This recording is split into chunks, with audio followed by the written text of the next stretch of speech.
Assalamualaikum warahmatullahi wabarakatuh. Perkenalkan, nama saya Putri Salsabila, mahasiswa Universitas Negeri Padang dengan NIM 210430052. Saya berasal dari Prodi Akuntansi tahun masuk 2021. Video ini saya buat untuk memenuhi tugas pertama dari mata kuliah Hukum Bisnis dan Regulasi dengan dosen Dovi Septiari SE MSc. Di sini saya akan mempresentasikan suatu topik yang berjudul Hukum, Hukum Bisnis, dan Sistem Hukum di Indonesia. Di sini kita akan membahas 6 materi pokok di mana yang pertama yaitu hukum dan masyarakat, yang kedua sistematika hukum, yang ketiga pengertian hukum bisnis, yang keempat subjek hukum dan objek hukum, yang kelima sumber hukum, dan yang keenam sistem hukum Indonesia. Yang pertama kita akan membahas hukum dan masyarakat. Teman-teman semua tahu nggak sih apakah itu hukum? Hmm, Menurut Kamus Besar Bahasa Indonesia, hukum adalah peraturan atau adat yang secara resmi dianggap mengikat, yang dikukuhkan oleh penguasa atau pemerintah.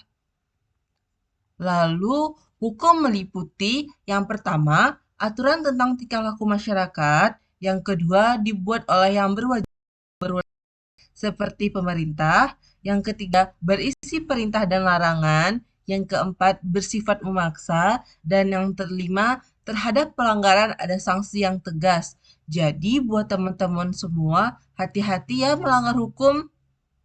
Lalu saya ingin bertanya kembali, apa sih itu masyarakat? Hmm, Masyarakat adalah sejumlah manusia dalam arti seluas-luasnya dan terikat oleh suatu kebudayaan yang mereka anggap sama. Atau bisa dikatakan, manusia dan masyarakat merupakan pengertian komplementer, karena manusia adalah zon politikon atau yang kita ketahui adalah makhluk sosial. Jadi, untuk menghadapi bahaya yang mengancam dirinya, dan agar kepentingan-kepentingannya lebih terlindungi, maka manusia hidup berkelompok, jadi disebut pula yaitu dengan masyarakat. Lalu kita akan membahas sistematika hukum. Secara sederhana, hukum dapat digolongkan ke dalam yang pertama hukum publik dan yang kedua hukum privat. Yang pertama kita akan membahas hukum publik.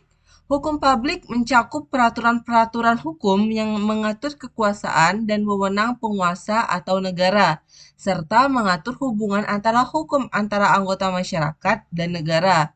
Yang termasuk dalam hukum publik ialah yang pertama, hukum tata negara, yang kedua, hukum pajak, yang ketiga, hukum pidana, yang keempat, hukum administrasi negara. Lalu kita akan membahas hukum privat. Hukum privat mencakup peraturan-peraturan hukum yang mengatur tentang hubungan antara individu-individu dalam memenuhi keperluan hidupnya. Berbeda dengan hukum publik. Kalau hukum publik, anggota masyarakat dengan negara. Kalau hukum privat, antara individu-individu. Yang termasuk dalam hukum privat adalah yang pertama hukum sipil atau bisa juga disebut dengan hukum perdata. Yang kedua ada hukum dagang. Lalu kita membahas sistematika hukum perdata.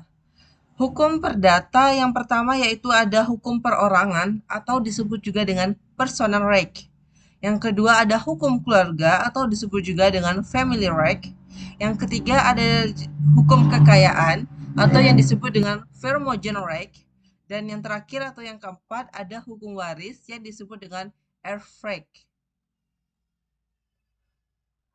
Lalu kita akan membahas pengertian dari hukum bisnis. Hukum bisnis merupakan keseluruhan dan peraturan-peraturan hukum, baik yang tertulis maupun tidak tertulis, yang mengatur hak dan kewajiban yang timbul dari perjanjian-perjanjian maupun perikatan yang terjadi dalam praktik bisnis. Yang pertama ada fungsi hukum bisnis. Apa sih itu fungsi hukum bisnis? Fungsi dari hukum bisnis adalah sebagai sumber informasi yang berguna bagi praktisi bisnis untuk memahami hak-hak dan kewajiban-kewajibannya dalam praktik bisnis, agar terwujud watak dan perilaku aktivitas di bidang bisnis yang berkeadilan, wajar, sehat, dan dinamis yang dijamin oleh kepastian hukum.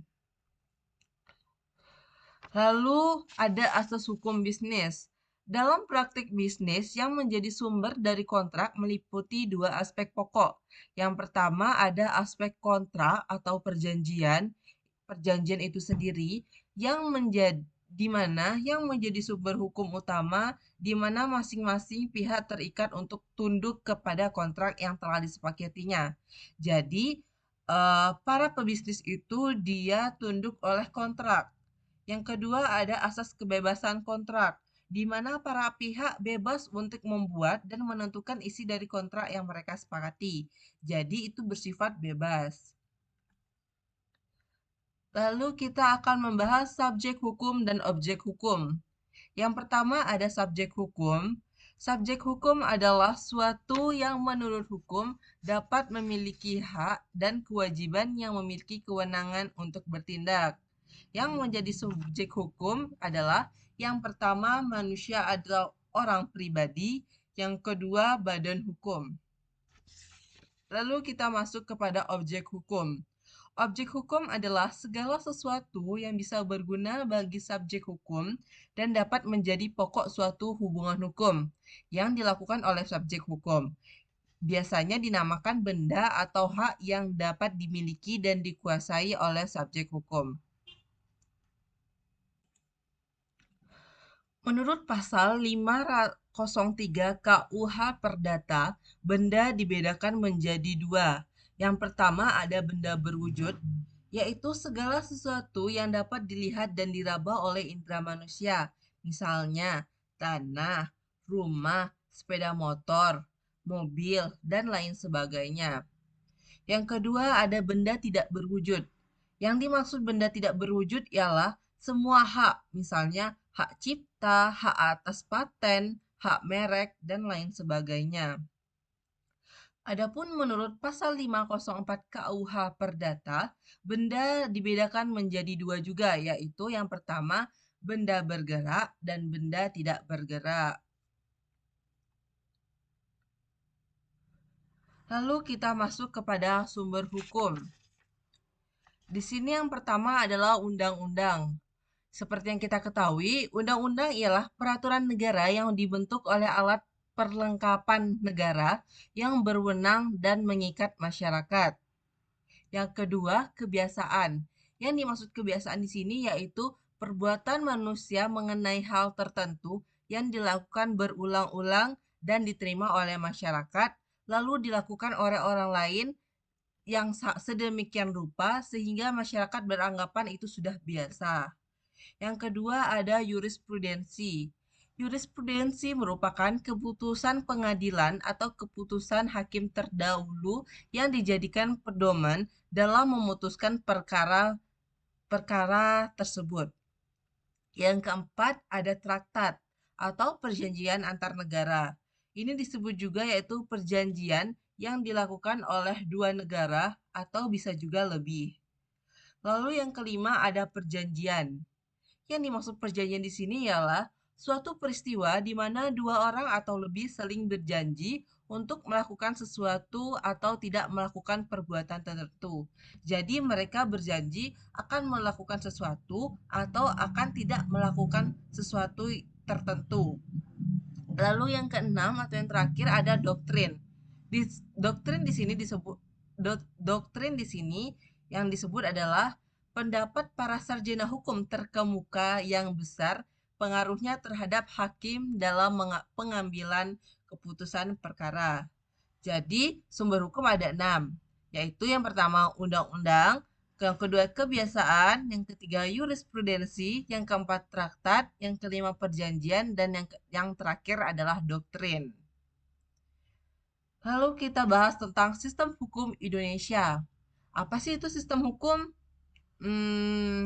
Sistem hukum merupakan seperangkat lembaga atau hukum prosedur dan aturan-aturan hukum yang beroperasi. Ini menurut J.H. Merriman dalam bukunya The Civil Law Tradition. Kalau sistem hukum Indonesia, menurut Badan Pembinaan Hukum Nasional atau disingkat dengan BPHN, hukum Indonesia mempunyai unsur satu, materi hukum, materi hukum atau tatanan hukum yang di dalamnya meliputi perencanaan hukum, pembentukan hukum, penelitian hukum, dan juga pengembangan hukum. Lalu yang kedua, aparat hukum. Di sini aparat hukum ialah mereka yang mempunyai tugas dan fungsi penyuluhan hukum, penerapan hukum, penegakan hukum, dan pelayanan hukum. Lalu yang ketiga, sarana dan prasarana hukum yang meliputi hal-hal yang bersifat fisik. Lalu yang keempat, budaya hukum. Budaya hukum yang dianut oleh warga masyarakat termasuk para pejabatnya. Yang kelima, pendidikan hukum. Baik, sekian presentasi dari saya. Eh, jika ada kurang saya mohon maaf karena itu datangnya dari saya. Jika ada kelebihan itu datangnya dari Allah Subhanahu wa taala. Saya akhiri. Wassalamualaikum warahmatullahi wabarakatuh.